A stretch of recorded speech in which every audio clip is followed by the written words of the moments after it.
Here we are, 10th Planet Austin, Onnit Gym MMA, crossover podcast between the Zach Moore Show, and we're going to put it on Onnit Gym MMA. Here I am with Lonnie Vickery, who just got done with his seminar on day 3, session 1, Sunday here, Holy Sunday of Violence here at 10th Planet Austin. How do you feel like it went?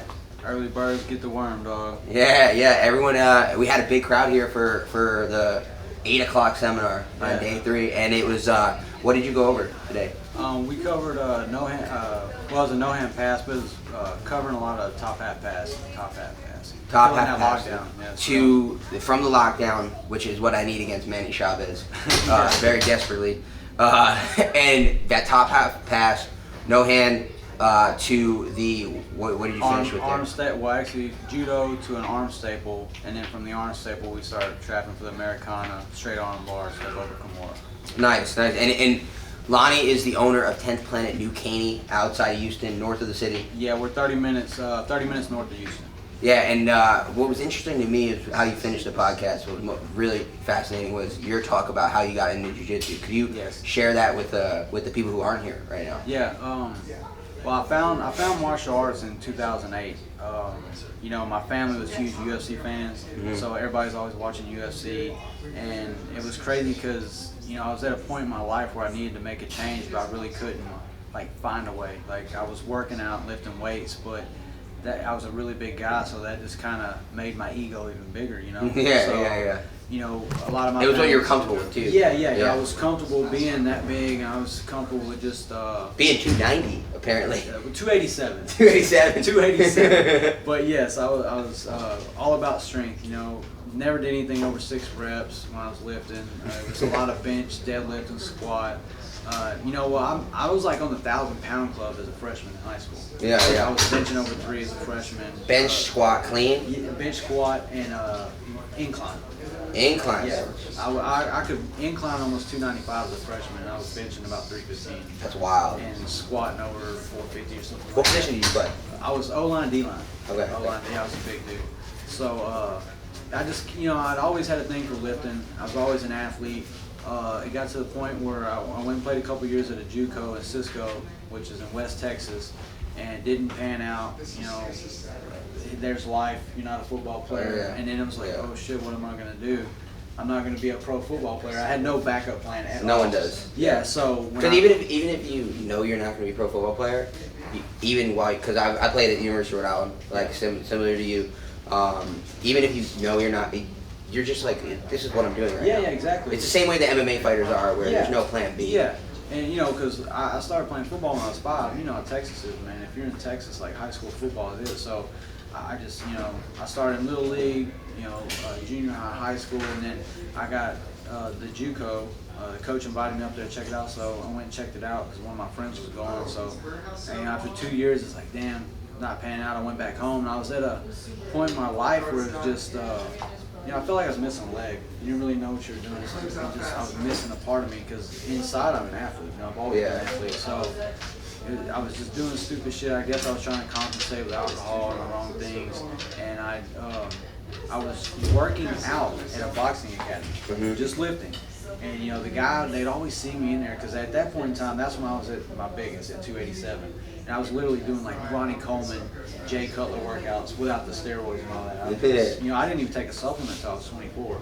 Yeah. Like I still like barely, I take protein and, you know, some aminos here and there, but I'm not about the other stuff. Never done any roids, anything like that. So I was just, you know, trying to be a mass monster.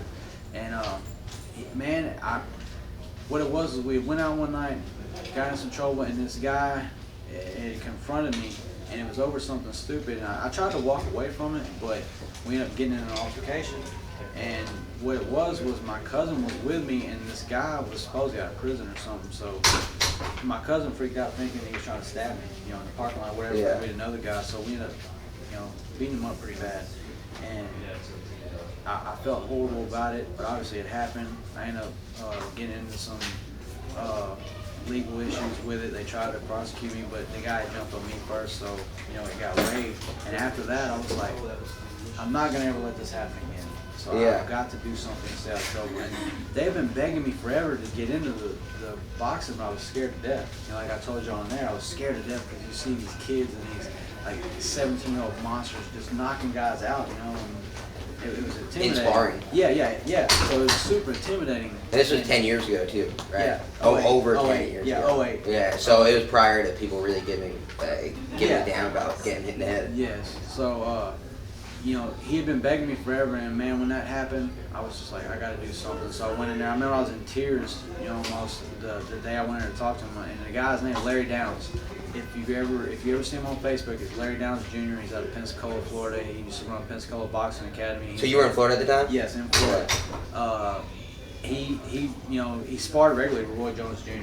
Yeah. He fought a bunch of pros. Larry Downs Jr.? Larry Downs Jr. He's a beast. His kids were beasts. His daughter still fights now. And I finally was like, okay, Larry, look, I got into this. I need help. He's like, look, man, I'm about to start an MMA program because I know you're not really cool with boxing, but a big ass guy like you could wrestle people down, all that, And I was like, okay, I'll check it out. I was like, yeah, I'm gonna do it. I need to. I got to do it. Matter of fact, I have to. So, we started rapping. That's how it happened, dude. Here I am now. I told you, it just consumed me. I started fighting, and then the MMA led to, more jiu-jitsu, and like I said, I didn't have a whole lot of respect for jiu-jitsu at that point in time because I thought I could just ground and pound everybody. And then like 6 years ago, in the middle of the training, I was still doing like combat grappling and stand-up classes for a guy out of the gym in New Caney where I live. And that's where I started getting the following. People were like, hey man, can we come and do this with you? Can we, can we train with you? I'm like, I'm not even a coach, bro. I'm just a fighter. We like what you're doing. We'll just do it with you. I'm like, okay, I can show you what I do. And that's just what it led to. And that's how you started your gym, really? Yeah. Well, one of my students came to me with some videos. Jeremy Honecker, one of my students, came to me and was like, Coach, you got to look at this shit. And I'm like, what are you talking about? He goes, it's a new form of jiu-jitsu. I'm like, bro, no, what are you talking about? Like, jiu-jitsu is jiu-jitsu. Like, what do you mean a new form? He's like, it's a whole new system. I'm like, I didn't even understand what he was saying. I'm like, what the hell do you mean? Like, there's Gracie, there's Machado. Like, it's just jiu-jitsu. And he goes, nah, this is a little different. So we watched some lockdown videos, and I was hooked, dude. I ain't even gonna lie, like, it's because I was a half guard player on bottom, Yeah. I was so big, I couldn't pull guard. Like, there was no rubber guard at first. People tell me, you gotta abandon that. You're never gonna play rubber guard. You're too big. Because I was still about 225 then. And, like right now, I'm walking on 185. Okay. 190 at the most. So I think I just needed to believe a little more that I could lean down. So once I started seeing myself progress, like, oh shit, my flexibility is finally coming along. Then I truly bought in, and here we are now. You remember the first time someone had you in a lockdown? Oh yeah. Yeah, it's awful. Because I started 6 months There's your boys, Rod and Eddie, trying to distract us. Yeah. We got a haircut, dog. What? Rod's got that haircut. He cut your hair? No. I cut my own hair. That's what I wanted to be like. I was like, I gotta be like Rod. Yeah, these guys. But the first time I was a 6 month Gracie guy, and it was a gi school, and it's a really good gi school, so it's not like degrading what they do. It's Silver Fox Jiu Jitsu in New Jersey. They're really they have two really good girls too right now, that are coming up. One of them won an EBI, so it's but the first time I was over there in that gym across the street at Onnit, Nate got me in a lockdown, and I was pretty sure I hurt my leg. You're a calf. Scream or just like and they yank it on you too. Yeah. So and you're not doing it the right way. So Pris actually, I believe, tore a girl's ACL with the lockdown at EBI. She had a special match and she tore it at EBI.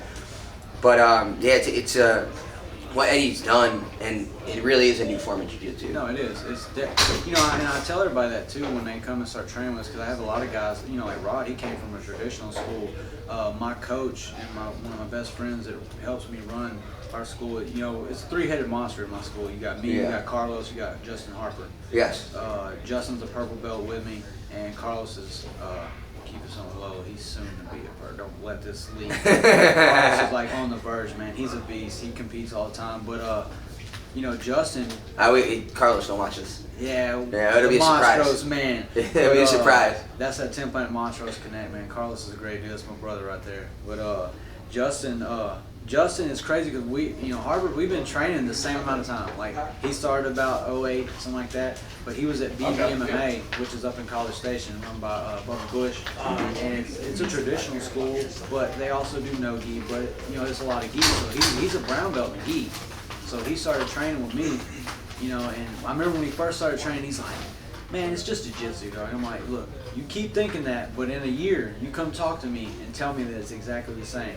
So after a year, I remember asking him, or no, I didn't ask him, he came to me and goes, bro, you're right. And I had forgotten. I'm like, what do you mean I'm right? He goes, you're right about what, the first day you told me, like, it's jiu-jitsu, and it's going to be similar, but it's a lot different. It's a different system.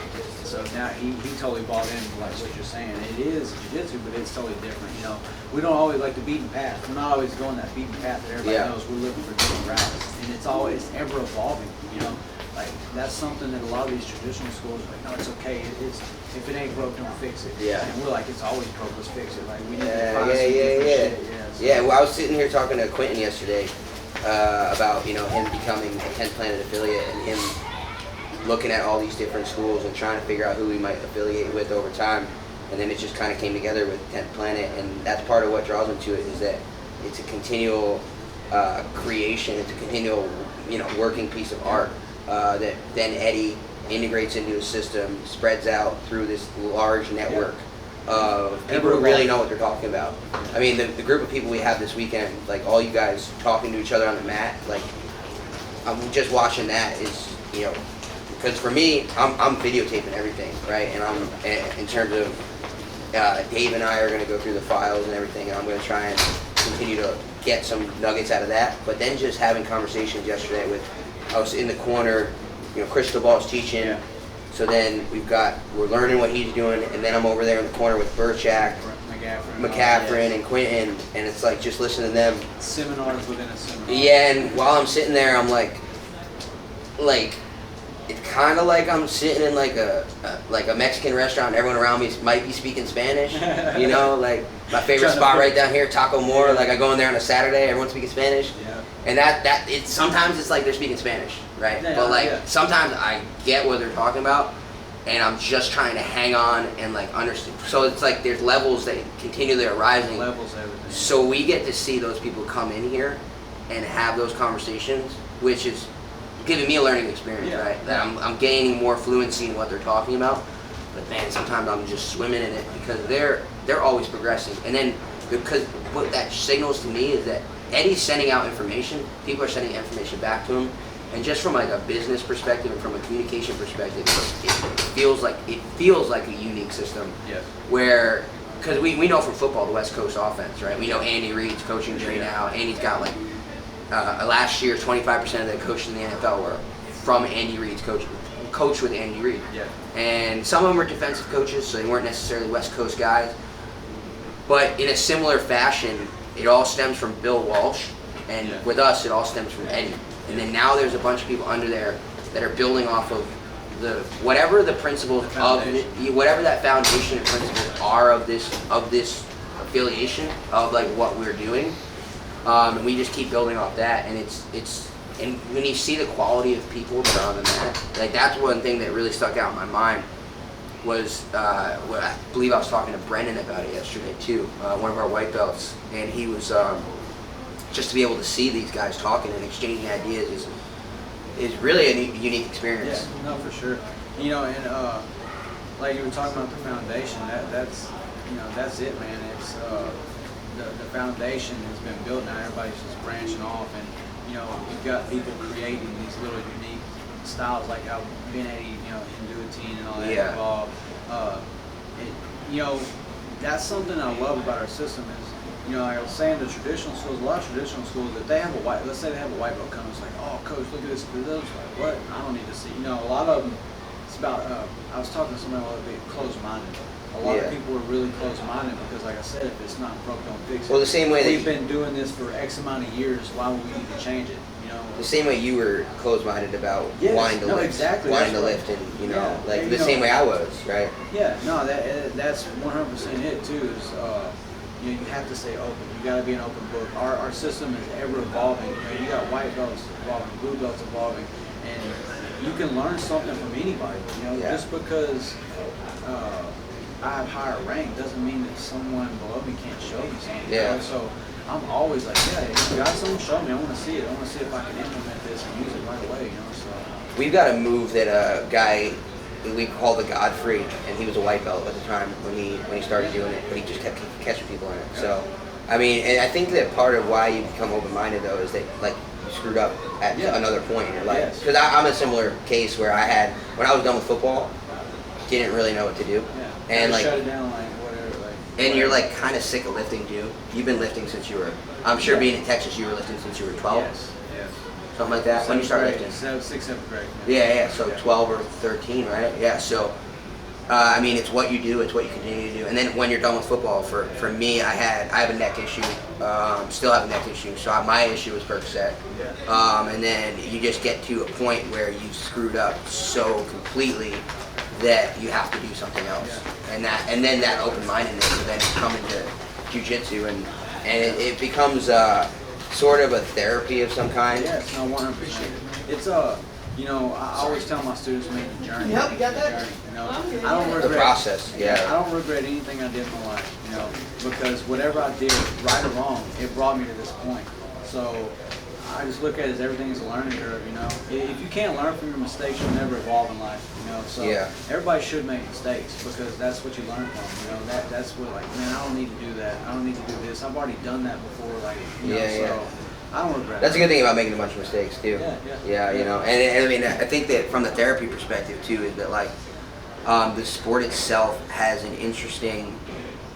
Well, there's have you ever heard the book or heard on Rogan or read the book Tribe by Sebastian Junger? No, I haven't read it. So he was on Rogan's podcast, and it's about PTSD. And part of his thesis is that PTSD is partially a lack of community. So there's a sort of lack of community that you have when you're done playing football, where you spent all this time in this group, whether it was your high school team, your college team, in this group of people that you spend really all your time with, essentially. In college, in college training camp is from, you wake up at 7, you go to bed at 11. During the football season, 2-a-days. That's the 2-a-day life. Videos. Yeah. So it's a whole day. It's a whole day. And then during the season, during the school year, you have breakfast check at 8 o'clock or 8:30. Got to be in by 8:30. So you see your homies in the morning. You go to class, see some of your homies in class. See them at lunch. You got your buddy that you had class with, and now you guys walk to lunch. Then you run into so and so. So it's like, then there's something also specifically unique about being at 10th Planet Austin right now, is that we consistently are having you guys come through from all over. So we don't just have teammates that we're seeing every day, but we have people that we see like once every 3 months. That it's like, damn, like that's my homie. Like, again, I mean it's a really. And so what Younger says is that part of PTSD is that lack of community and then that lack of purpose as well. So, and then part of what we gain from it. What's up, dog? We were just talking about your lockdown. There's Manny, Flat Earth Manny. Look into him.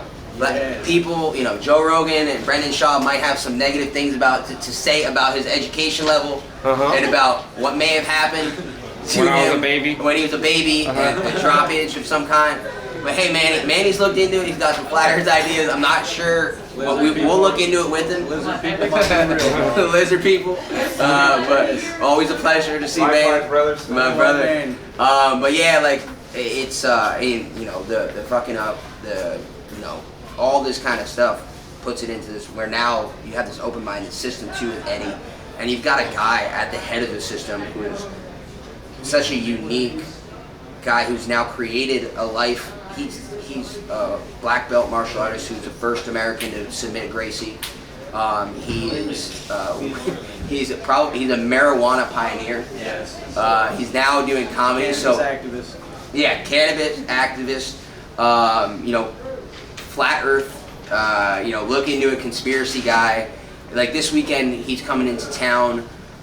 He's got something on Thursday. I'm not even sure if I'm allowed to announce it. He's got a show on Friday, the Comedy Night Massacre Part 2 in Austin with Sam Tripoli and XG, tinfoil hat, and then he's doing a seminar on Saturday. So to have a guy like that, yeah, right here in Austin. So to have a guy like that leading the system is a really unique kind of leadership role that I think just flavors the entire. Great mind. Unique, great mind. It flavors the whole. I mean, and before what I wanted to get to too is how did you start your gym? Because it seems like you kind of organically got some people that were beginning to be your, like I said, teammates, clients. Yeah, like I said, we were training. It was like a submission grappling class and a stand-up kickboxing class is what I was teaching. And then like a month into it, I had because I had a following, I had like 4 or 5 guys that were training with me all the time. And we were just kind of floating around in and out of Snap Fitness. And we were getting kicked out of a lot of gyms because there'd be like elderly people and they're working out and they'd like see us throwing each other around or whatever. They'd go complain and tell the manager like, these guys are like beating each other up and throwing each other through the wall. So we kept getting kicked out. And I just got burnt out on it, man. I'm like, damn, we need to find somewhere. So this guy approached me and he goes, I got a little spot up here. If you want to bring you and your guys to train, I'll let you run a kickboxing class, like an MMA class, and we can see if we can build up your clientele. I'm like, yeah, dude, sounds good. I was giving him a little cut, whatever, for rent. And about 2, 3, maybe 6 months into that, he brought in a Gracie guy, and you know how that went. It was like, we're gonna shrimp for a whole class, battle the mat. Like, I wasn't working any 10 anymore. I'm like, well, this ain't 10th Planet. Yeah. Well, what had happened was one of my students, like I said, they Googled it, and then when they showed it to me, I'm like, what is this, dude? I'm like, there's no way this is like another form of Jiu Jitsu. And he's like, yeah, it's a whole new system. And then when you look at it, you see the lockdown, you see the rubber guard, you're like, oh my God, what is this? Yeah. So I was really intrigued by it. So once we found out we were going to start training 10, we were just a Ronin. Because we had no rank, so we just floated around wherever we could. There's a lot of 10th Planet Ronins. Yeah. And can you explain that term to people? A Ronin is, you're not affiliated, you're just a group of guys that get together and you're training 10 Planet. But you can't claim it. You can't, be on social media or tell everybody, hey, I'm a 10 Planet. I was like, if you want to train 10 Planet, you can train with me. But we're not in actual 10 Planet gyms. Yeah. And people didn't care. Like, I don't care, dude. As long as you're training 10, I'm there. So I started getting that little following. And where were you getting the information at the time too? Because this was previous to Instagram though. All video, it wasn't as much out there. Yeah, there wasn't as much. Anything on YouTube and seminars, man. I've traveled all over to seminars. Brian Dez went to Brian brought Eddie. The first seminar I ever went to was Eddie in Beaumont, and like you said, he taught lockdown for 3 hours. So we walked out there limping. Like duck walk, like, oh my God, like legs hurt. I'm like, I love this though, like lockdown is sick. So it just fueled me to reach out to, find more. So I went to McCaffrey seminar in Beaumont, went to Altus, Oklahoma to a huge training camp with like Eddie and Fields and Bones. And then that's when I met Jeremy Fields, my coach. He's your coach. Yes, I'm underneath Jeremy Fields out of Columbus, California. Cool. And how did that come about? Like he was talking to me, in Oklahoma, and I think the second day or something, he seen me and my guys, because four of us went up there to the training camp. I took 4 guys, and he's like, "These are your students?" I'm like, "Yeah." He goes, "Who you training with?" Ronan. No shit. I'm like, yeah, and where at? And he thought I trained with Brian. I'm like, no, I trained with him. I've got privates from him, but I'm just a Ronin, I'm not a nobody. And he goes, well, dude, why don't you, we clicked pretty good, and he goes, why don't you run with me? And I'm like, well, what do you mean? I didn't know how it worked, And he goes, well, you need a coach, man. Like, I could be your coach. All I got to do, you can bring me in for seminars, you can travel to see me, whatever, but I can help you, I can show you, anytime you need to call, whatever, show you the ropes, teach you what to do if you have troubleshooting, call me, whatever. So that's dope. That's how it started, man. I brought him and Sean Bollinger in like 3 times, I think, for a seminar. Went to Amsterdam and trained with him there. Like I said, that Ground Boys, Eddie Avalar's brought in numerous 10 Planet people. Like, you've seen me at a ton of seminars, man. I've been anyone I can make it to, I try to go, because you know, being a Ronin originally, that's where all the information was coming from. Then, like you said, there wasn't as much Instagram, there wasn't any Facebook. It's crazy what people got access to now. Yeah. It's totally different. So yeah, it was a lot tougher coming up at first than now, but that's how it all started, man. Just do video and seminars. It's cool what the mutually beneficial thing is there for a guy like that. Is like if you click in the 10th Planet system, someone's gonna take you under their wing. Yeah. And he gets something out of it too. It's like you're a student, you know, you're gonna come in and do seminars. There's something there too. But like it's like there's this mutually beneficial like brotherhood, that connection that quickly, and that's part of why 10th Planet's so fast growing. Is Quentin was saying too, is that like I realize all the people I'm friends with are like the people I've become friends with in this game. A lot of them are 10th Planet guys. Yeah. A lot of like he's buddies with Marvin. Marvin comes out and trains with them.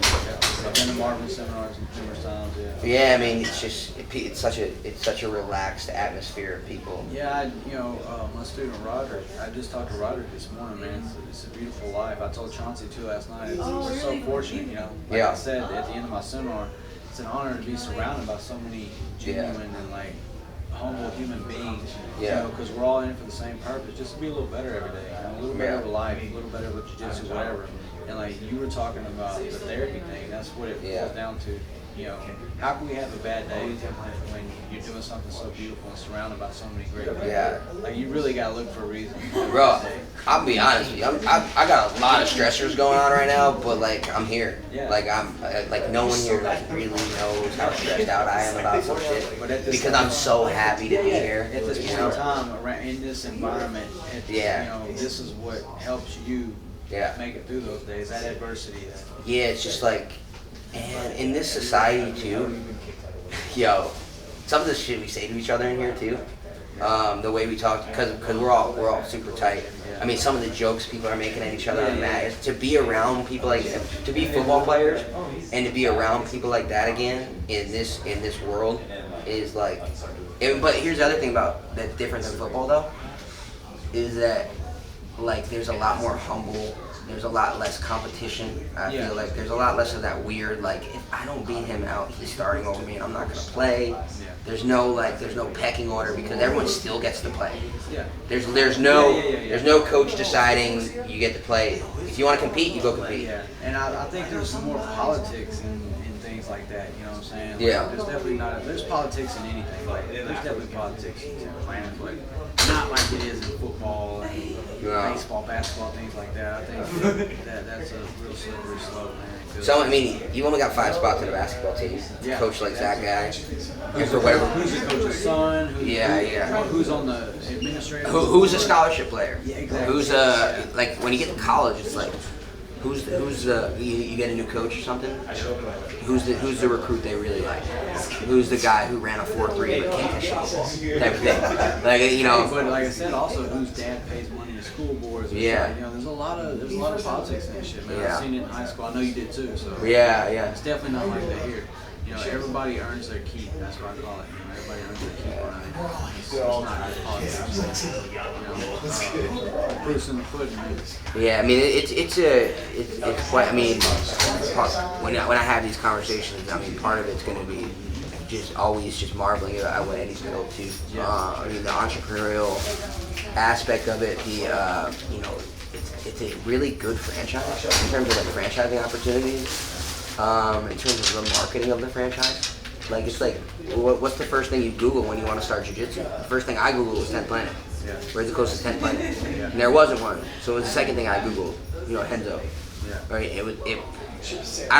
Let me be, because I don't want to bash Henzo either. It was 1A and 1B, right? It was 1A and 1B, right? Because either one of those is a great choice. If you're out there and you have a Marcelo Garcia school, Machado school, a 10th Planet, Gracie school, and here's the other thing about jiu-jitsu: we don't care if you go to any of those 4 schools. We just want you to go. If it's on your way home from work and it's Gracie school and the 10th Planet school is 30 minutes away and you're not going to make it there, come in every once in a while to open mat. Maybe eventually, cross train, but do whatever you can to stay on the mat as frequently as possible. Because that is really, and that's kind of what's interesting about the sport too, and part of the lack of ego in the sport as well, from the crossover from football, is that there's a lot more ego because we're all getting beefy, and we're not actually fighting. So we all don't know the real pecking order of That's one interesting thing about jiu-jitsu is you know who can kick your ass. Yeah. So there's no posturing. There's no me pretending like I rolled with Chewy yesterday. There's no me pretending I'm like I can kick his ass because he's he's smaller. Yes. He's much smaller than me, and he kept tapping me yesterday, right? So there's no posturing on that. So there's a lack of ego, and then that kind of permeates throughout the sport. And the people who do have ego are kind of pushed aside, ostracized in a sense. I know you've heard it before. My school, we call it jiu-jitsu. It's a douchebag filter. Yeah. It really is. Like if a guy comes in, I've had guys that come in and they're like, oh, sorry. I've had dudes that come in off the streets, and they're like 225 pounds. Yeah. And I'll stick one of my 140s on them, But the guy's been one of my blue belts.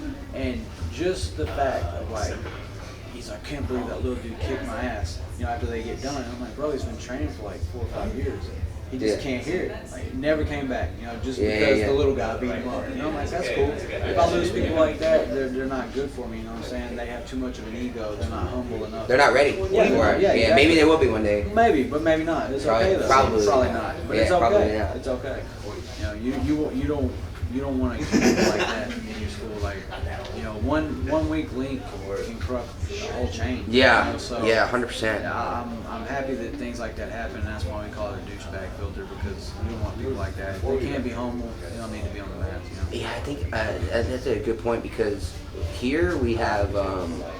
But Curtis is obviously like a really tremendous leader. Yeah. I mean, having been around a lot of football coaches, because speaking of the college experience, I had one guy who was an incredible coach, and then he went on to coach the Dolphins special teams for like a decade, through like 5 coaching changes, which is insane. No one keeps coaches between coach changes, right? To give you an idea. And now he's the Saints guy, super well respected guy. And then my next coach was really the epitome of what bad leadership does over time. Because year one, he had a plan. We were gonna kind of tank, not really tank, but we were just gonna kind of learn our lesson and build up, right?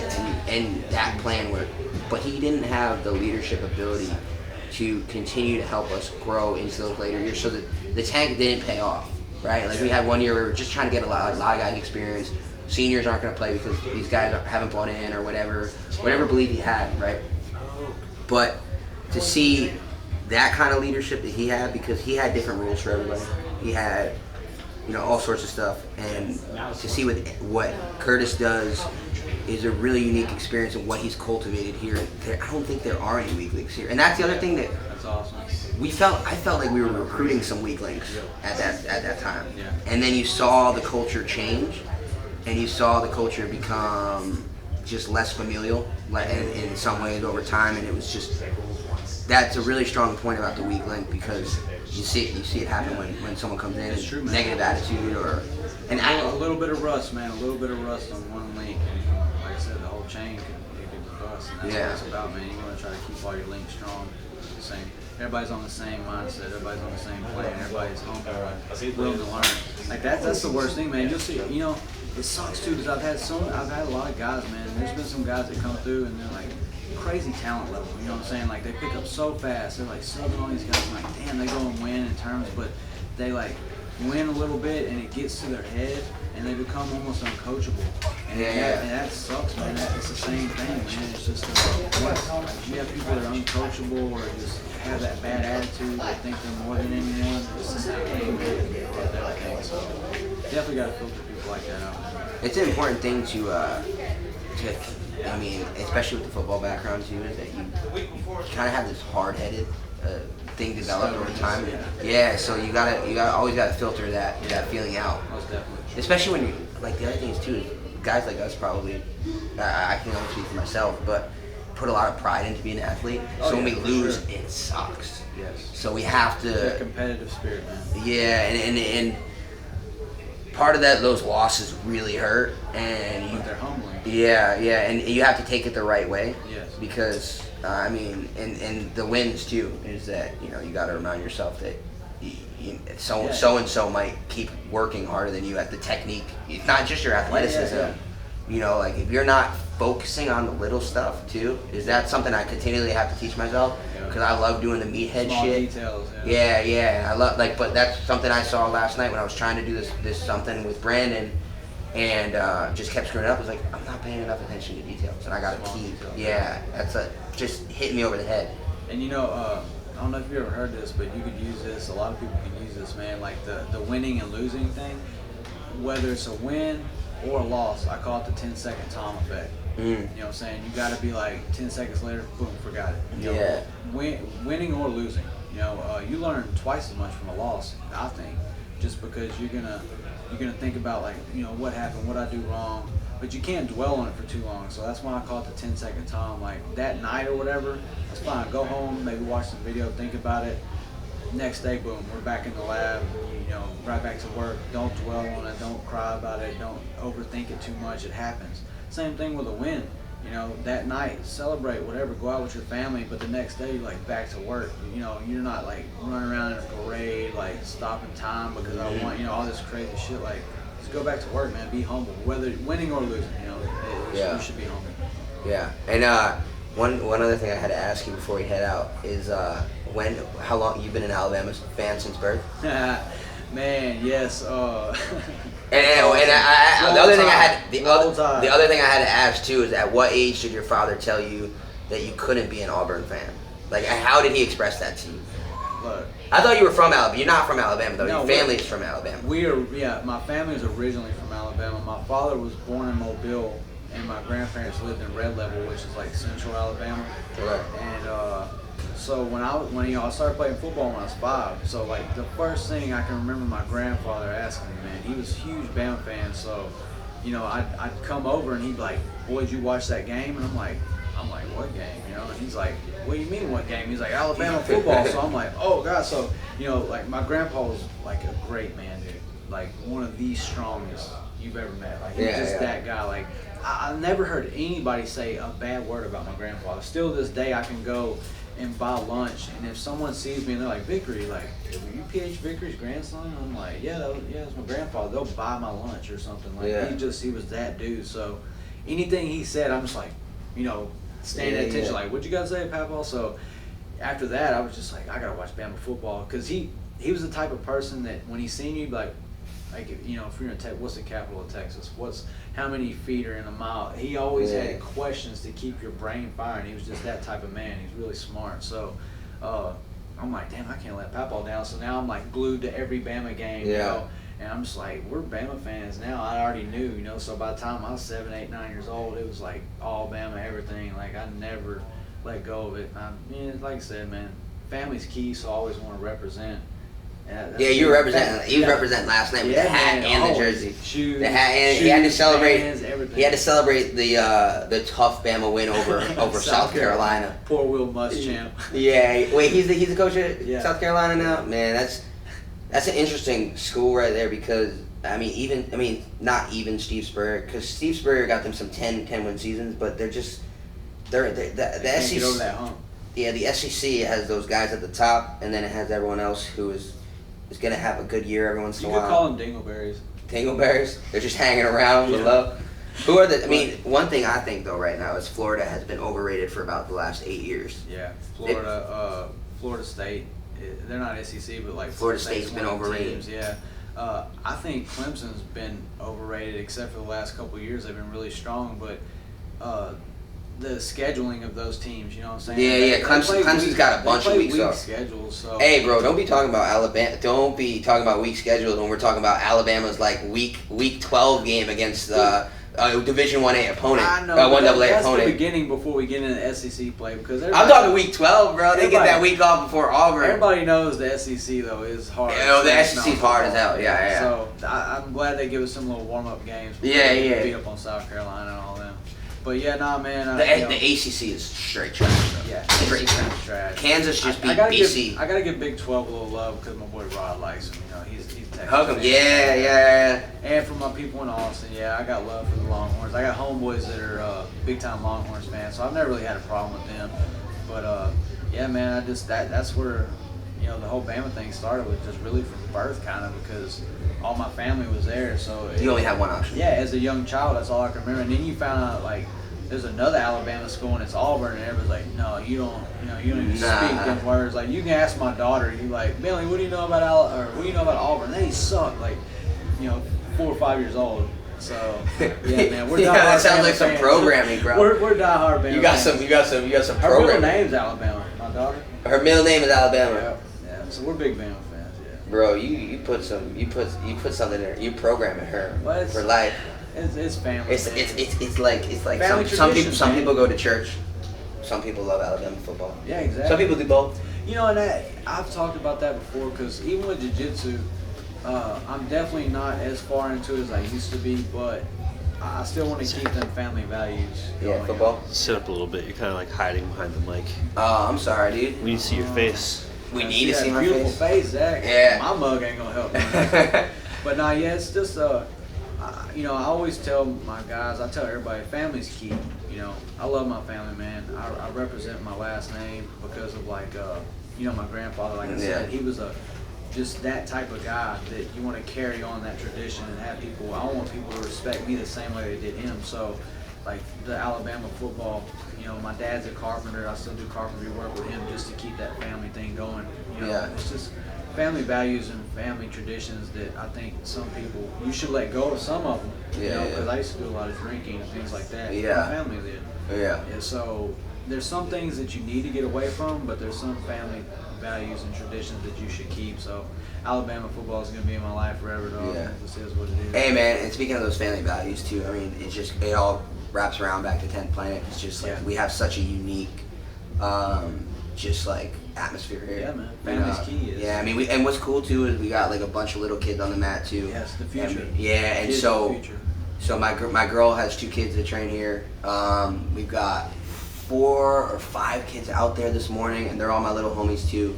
They were there how many hours? They've been Bro. there all weekend. These kids have trained all weekend. We maybe had I think we have 4 or 5 kids that are like under the age of 11, like that have been we're on the mat for like 13 hours or something. Yeah. Well, they're probably like pushing that 20-hour, over the 20-hour mark now. Yeah, for the Friday. weekend. Yeah, that's crazy, man. Yeah, it's wild because I mean I know with my old neck this weekend I've been mostly filming stuff and then just kind of taking it all in and then gonna write down some of that data later, gonna put it all in my own words and go through all the videos and put down what y'all are saying, that most key thing in each spot, and try and learn some of it that way and everything. But some of these kids are out here getting every rep in. Every rep. Getting no bullshit at all. Like and it's super impressive. You know, it is, man. Like, you know, like you said, coming from a sports background, you understand we used to put in those reps too as a kid, you know, football practice or whatever, you know, weightlifting it, you know, as you got into like junior high and stuff. But it's different, man. The reps they put in doing jiu-jitsu, I think it's more pure than the football and the weightlifting and things like that. It's so We can also humbling. do it for longer. Yeah, exactly. That's the other thing. Eventually someone tells you you're done playing football. Yeah, well, the head like. Who was it? Who was it? Burchek that was talking about that. It scares the shit out of him, right? Yeah. Same That's the only with thing me. he doesn't want his kid to do. Yeah, exactly. Same thing with me. My son, I'm like terrified that, you know, because he's got my genes. My son is like 4 years old and he's taller than 6, 7-year-olds. You know, he's going to be big. And he's athletic. He is. He's a natural at baseball, but he wanted to start playing baseball. I'm like, score, you know, because I'm terrified of him playing football, man, because just the collision. And we got a ticking time bomb in our head. I'm surprised. I'm surprised I'm not sitting here like fumbling my words and eating oatmeal out of the straw. You know, with all the head trauma and the countless hours of hitting. So, you know, it just terrifies me, my son, to go through that. So if I can keep him away from it, I will. If he ends up playing football, maybe a little later. Hopefully not. But I'm trying to get him to stick with baseball, man. 'Cause like I said, with jiu-jitsu and things like this, you can do it for a lot longer. The football, the concussions, and, you know, man, it's like I don't know what I said something like 2-3 weeks ago. I was calling it like a head-on collision with traffic. It's pretty much what it is all day. Yeah. You know, you're just fighting traffic on a freeway waiting to get hit. Yeah. So. Yeah, I mean, it's especially for you as a lineman, it was just over and over getting hit. For me, I played quarterback coming up, and then I played receiver through college, and those are high impact collisions. So when you get hit, so they're different kinds of brain trauma. Like they hit the ear holes. And you're coming across the middle on a slant. Someone on cover 3. I was describing this to Tony last night. Is that we had a quarterback who was like our, freshman year. So I'm a third or fourth string receiver, whatever. He's a fifth or sixth string quarterback, right? He eventually became a guard. To be put in perspective, what kind of quarterback he was. No disrespect. One of the smartest kids on the team. Great high school quarterback, and he was eventually a really good offensive lineman for us. But he threw me a bend route, a 4-6 yard bend route out in the flat, and we had a cornerback, dude from St. Louis ran a 4.3, like hard dude. Drops back into coverage. This dude stares me down, doesn't even look at the fade. No, doesn't even look at the fade that's clearing us out, and just stares me down. And I see he throws it. I see his eyes get big and super expressive as the ball is coming to me, and I'm like, I don't know what that means, but I don't think it's good. And like caught it, just got, that was a concussion I remember. They're just high impact collisions, and for me personally, being a guy who writes about the NFL, talks about the NFL, works in that industry, and passing on my love of football to my girls' kids, they're 8 and 10. So the thing is too is that she'll ask me like, if they like football, would you want them to play? And I'm like, I don't think so. Yeah, I feel the same way, man. Yeah, so it's a scary situation. Which is a real big growth opportunity for Jiu Jitsu as well. Yeah. Which is part of what's exciting to me about Jiu Jitsu Yeah. overall is that. I got buddies out in Houston training at Gracie Baja, West Chase. Brian Cushing, a guy I came up with at DeFranco's gym in New Jersey. We train together. He's out there now with Arian Foster and Owen Daniels from the Texans, all three of them. I see it as opportunity for guys when they're done playing to keep that competitive thing that we talk about, because there's no way that Brian Cushing can just go lift weights now at 30 years old, right? Because like I said, you don't decide when you're done playing football. There's no more league for you. Yeah. You're at an age where you're either, like for you, it was after JUCO. It was like, I'm not going to go play college ball. For me, it was after college. It's like, I'm not going to the NFL. And like you said, you played around with semi-pro. Semi-pro, yeah. But that doesn't scratch the itch, because it's just not. You feel like I call it pissing in the wind. You feel like you're just pissing in the wind because you're like, no matter how hard I try, I've already been down this road. I've been as far as I can go. I'm probably not. You're not going pro, so you just feel like you're still backtracking, even though you're playing and it's all right. But you're like, man, I'm never going anywhere with this, And that's what I want to see more of. I want to see more, because what people don't know about football is that there's 256 guys drafted every year, and then there's like 3,000 guys who still think they've got a shot. Yeah. Because then after the draft, I don't have the exact numbers on the amount of undrafted free agents that get signed, but I talk about this with some friends of mine who are agents, and there's just so many people out there that really think they still got a shot. And I went to school with some of them. They have like open tryouts for Texans. You can walk on. The regional combines. Try to make practice teams and shit. They're like, well, if you can't make the roster to go play in the games, we need practice people. Yeah. So they'll just maybe sell you on. There's a lot of guys out there that think that they're going to make the jump from the AFL, the Arena League, up on.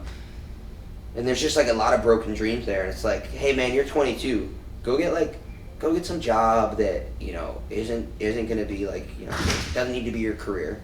Go get whatever job you can, and come start training at, your local 10th Planet, your local Gracie school, your local Machado, whatever's closest to you, even if it's, even if it's Team Lloyd Urban, even though I wouldn't suggest that.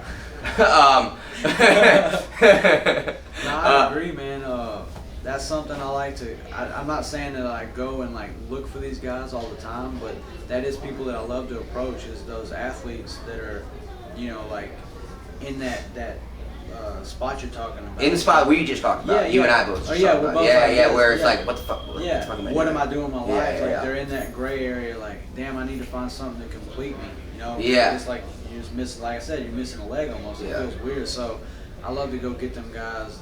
A couple years out of high school that really, I tell them like, this gives you a purpose again. You know what I'm saying? Like as a football player, as an athlete, you feel like you had a purpose all the time. Like, I know what I'm doing. We got games coming. Then you're just like, damn man. I got a mission. I have a mission. What am I doing with my life now? I have no purpose in this life, and it gives them a purpose again. It's like, bro, you're still an athlete in there. You just don't know it. Like, let's pull it back out. You just don't know there's a place for you to be an athlete. You just exactly. At some point, you're like, I'm an adult now. Yeah. I don't do that I gotta anymore. give it up.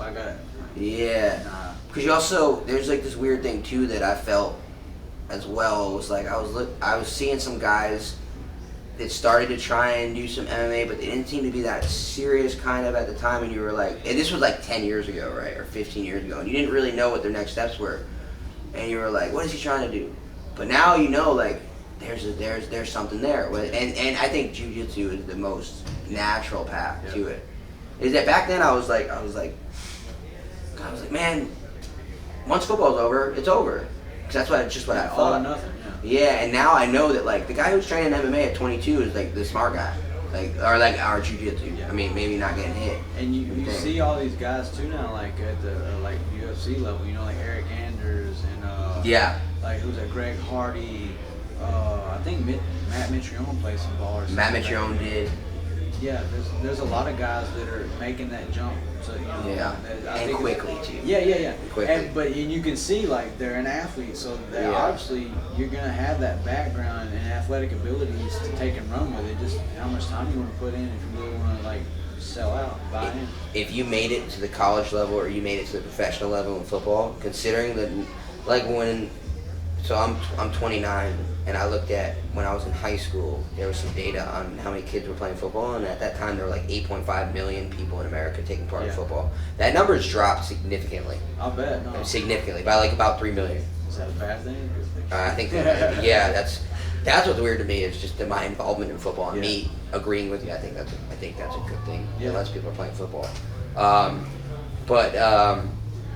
Just to be one of those people that there were like 1.1 million people playing football around my senior year in high school. So if you made it through that level, and then there's, when I say 1.1 million, that's 1 year. So then in the NFL, let's just say there's about, most players are actually in their first 4 years of their career. Most people don't know that. Like the average NFL career is everyone knows it's super short, but there's not a lot of guys that are in like year 8 or higher. Like 15% of the leagues in year 8 or higher. So you got like 1 million people there in each of those years. So if you made it to the NFL, you beat out 1 million people in your class, then you beat out another 1 million in that class, so you beat out like 8 million, football players. You're an exceptional athlete at that level because there's only 1,700 people in the NFL. Yeah. So, I mean, it's just again, we could go on forever about this stuff, man. And we got another seminar going on right now. Tony Oviedo. How do you say his last name? Tony Oviedo. Oviedo. Yeah. I was trying to say Tony's last name. a savage, man. Yeah, Tony's a good dude too. Mount Pleasant, Texas. Man. Mount Pleasant, Texas, which is how far north of Houston? He's up by Dallas. Yeah, that's by Dallas, right? About 4 hours from Houston, probably. And how far outside Dallas? I'm not sure. I think he's in the Dallas area, not far, like in that greater, like maybe east of Dallas, right? I believe so. Yeah. So Mount Pleasant, Texas. We got New Caney, Texas, right here. We're here in Austin, Texas, and just as a final thing, with 10th Planet Texas, we've now got New Caney, Beaumont, Mount Pleasant, North Dallas, Austin, San Antonio. Beaumont. I said Beaumont. You did? Yeah. They were at second after you. And then we got El Paso, and then Chewy is opening again. Easter. I think I said West El Paso. Let's do El Paso. Yeah. So just look into it. Chewy Urbina. TinPlanetJJ.com/location. Yes. And then where can they find you? Tell everyone anywhere. 10PlanetNewCaney.com, or if you're on Instagram, it's 10PlanetJJNCTX, or you can find us at 10Planet New Caney Facebook also. And then what is your Instagram? My Instagram, Vickery Lonnie Kings 10P4L. Hell yeah. And thank you for coming on, man. I really appreciate it. Zach. Thank you for having me on. And everyone, here we are at Onnit Gym MMA. Lonnie just taught an awesome class. I'm about to go get some knowledge bombs from Tony. And then we've got Brandon McCagran later. McCaffrey. Yeah. Ant Lopez. Yeah, Brandon McCaffrey at 2 o'clock. Ant Lopez at Brandon's at 1. 1 to 4. 1 to 4. Ant's 5 to 7. Yeah, so we got a full day, man. It's been awesome. Just whole family's here. 10th Planet family, 10th Planet Texas family, and it keeps growing. Camp, dog. If you miss this camp, you're sleeping on life. Yeah. Hopefully we're gonna put out a DVD with it, cause a lot of knowledge, and you can follow it on Onnit Gym MMA. Hopefully I'm gonna put out a lot of stuff that y'all like. And thanks again for coming by, brother. Yeah. Much love. Yo. Oh, we're finishing up over here. Yeah, finishing up over here. Life, Cat Planet. Thank you, brother. Thank you, dog. That was awesome, bro. We got talking for fucking almost an hour, bro.